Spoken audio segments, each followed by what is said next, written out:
पाटील सरपंच शरद पवार यांच्यावर अन्यायकारक कारवाई।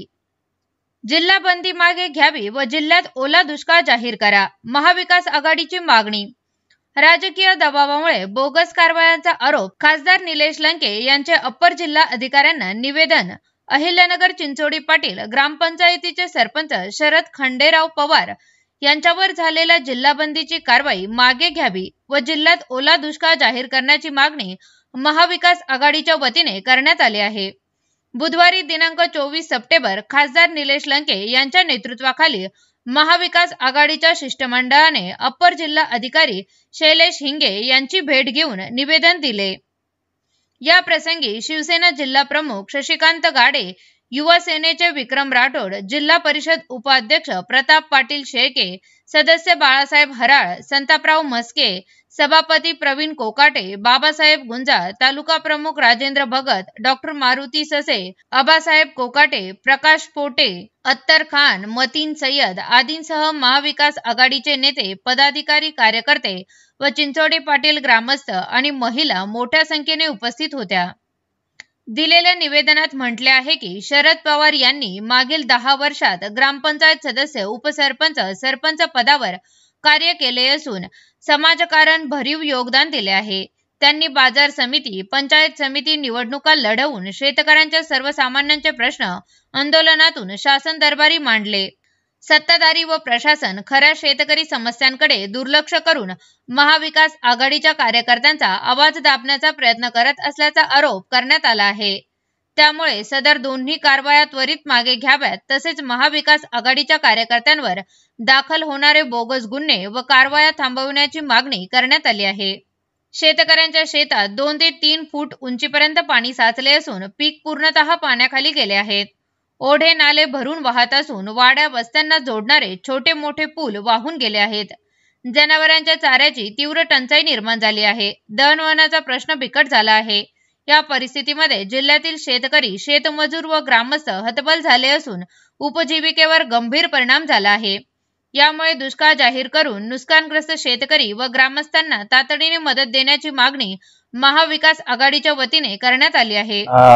एक सामाजिक काम करणारे आमचे चिचोंडी पाटील गावचे सरपंच आमचे शरद पवार त्यांच्या चुकीच्या पद्धतीने कुणीतरी एक तक्रारदाराने एक अर्ज केली की आमच्या चिचोंडी पाटील सरपंचाबाबत एक अर्ज केला की यांचं अतिक्रमण आहे।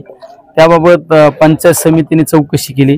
पंचायत समितीच्या चौकशीमध्ये त्यांनी एक असा अहवाल तयार केला की अतिक्रमण आहे, पण अतिक्रमण कोणाचं हे सिद्ध होत नाही। अतिक्रमण कोणाचं हे सिद्ध होत नाही, पण तो कुठलाही संदर्भ न घेता ती केस कलेक्टर साहेबांच्या दालनात सुनावणी झाली आणि त्या सुनावणीनंतर कलेक्टर साहेबांनी निकाल दिला की त्या सरपंचाला अपात्र केलं। म्हणजे हा जे चुकीच्या पद्धतीने आमच्या ह्या लोकांवर कारवाई केली जाते, त्याबाबत आज आम्ही कलेक्टर साहेबांना भेटायला आलो। त्या गोष्टीचा संदर्भ धरून एक सामाजिक काम करत असताना काही आंदोलनामध्ये आपण सहभागी होतो, काही अनेक चळवळीमध्ये सर्वसामान्य लोकांना न्याय देत असताना आपण सहभागी होत असतो। त्या केसेसचा संदर्भ धरून या अतिशय काम चांगलं करणाऱ्या कर्तृत्ववान सरपंचांवर काल परवा त्या ठिकाणी हद्दपारीचा प्रस्ताव तयार केला। त्याबाबत आज प्रांतांच्या समोर सुनावणी सुद्धा होणार आहे। हे जे चुकीच्या पद्धतीने कारभार चालू आहे हे कुठंतरी थांबला पाहिजे। त्याबाबत आम्ही संबंधित कलेक्टर साहेबांना या ठिकाणी भेटलो आणि आम्ही निवेदनाद्वारे आम्ही सगळे त्या ठिकाणी पत्रव्यवहार केलेले आहे। आज या ठिकाणी महाविकास आघाडीच्या वतीनं कलेक्टर साहेबांना आमच्या गाव चिचोंडी पाटीलचे सरपंच शरद भाऊ पवार यांच्यावर झालेली अपात्रतेची कारवाई तसेच जिल्हाबंदीची कारवाईच्या निषेधार्थ आम्ही या ठिकाणी कलेक्टर साहेबांना आज या ठिकाणी भेटलो। निश्चितच आता सर्व वक्त्यांनी सांगितलं, चांगलं काम करणाऱ्या माणसाला या ठिकाणी जिल्हाबंदी असेल किंवा सरपंच अपात्रतेची कारवाई असेल ही केली जाते।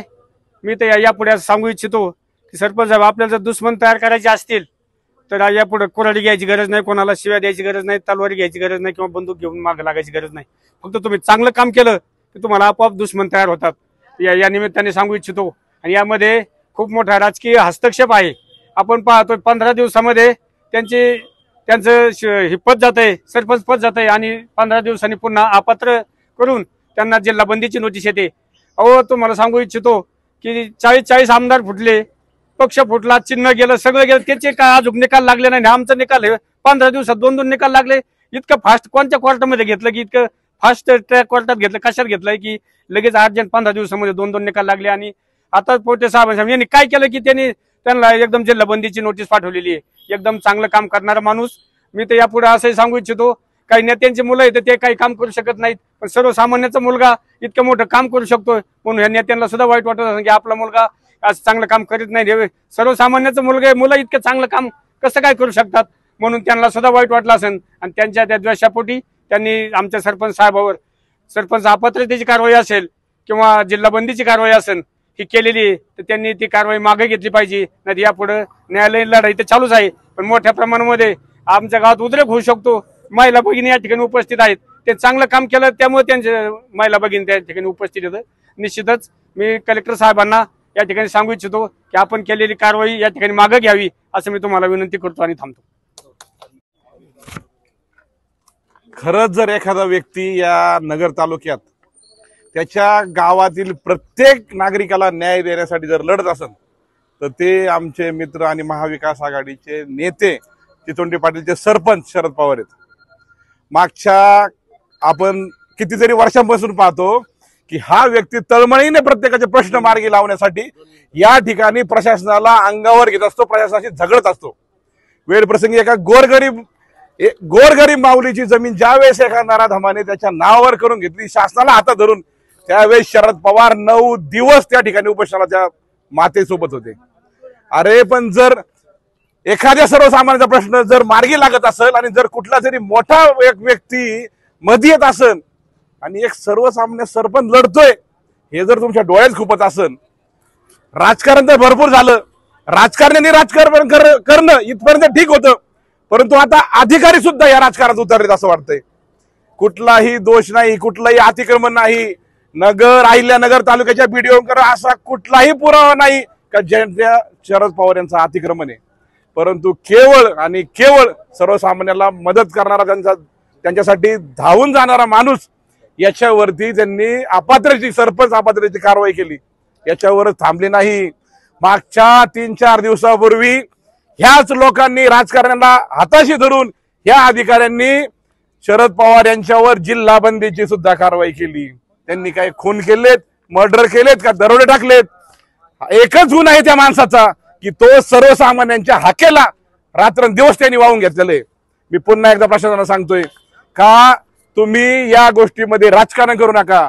महाविकास आघाडी आणि शरद पवार साहेब एक खंबीरपणाने शरद भाऊंच्या सोबत येतं आणि जोपर्यंत त्यांना न्याय मिळणार नाही तोपर्यंत आम्ही या प्रशासनाला अजिबात सोडणार नाही.